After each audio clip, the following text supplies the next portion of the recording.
આ ભારતીય જનતા પાર્ટી છેલ્લા 4-5 વર્ષથી આ ટેન્ડર પ્રક્રિયા લાવી છે અને એનાથી આજે 2500 થી પણ વધારે કરોડોનું કૌભાંડ થયું છે અને એ કૌભાંડમાં જે બચુ ખાબર છે એમના છોકરાઓને તાલુકા કક્ષાએથી એમને જામીન મળી જાય છે અને જે આ કૌભાંડને ઉજાગર કરવા માટે એક ધારાસભ્યશ્રીને આજે હાઈકોર્ટમાં પણ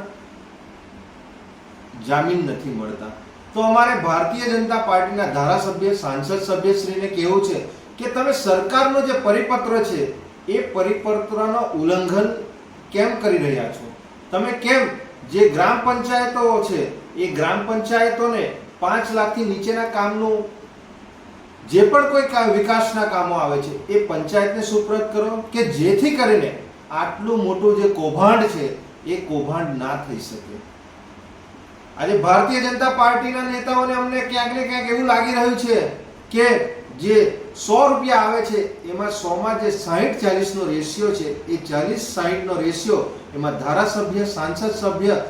એમાં ભારતીય જનતા પાર્ટીના નેતાઓ અને સાથે સાથે આ 40% પૈસા જે ગરીબોના છે એ કમલમ સુધી જઈ રહ્યા છે એવું અહીંયા સ્પષ્ટપણે આ ટેન્ડર પ્રક્રિયા જે ગુજરાતમાં અને નર્મદા જિલ્લામાં આજે સાંસદ અને ધારાસભ્યો થકી જે આ થઈ રહ્યું છે એ ખૂબ જ નિંદનીય છે અને એના લીધે આ ગરીબ જે પ્રજા છે જેમને 100 દિવસ આખા વર્ષમાં જેમને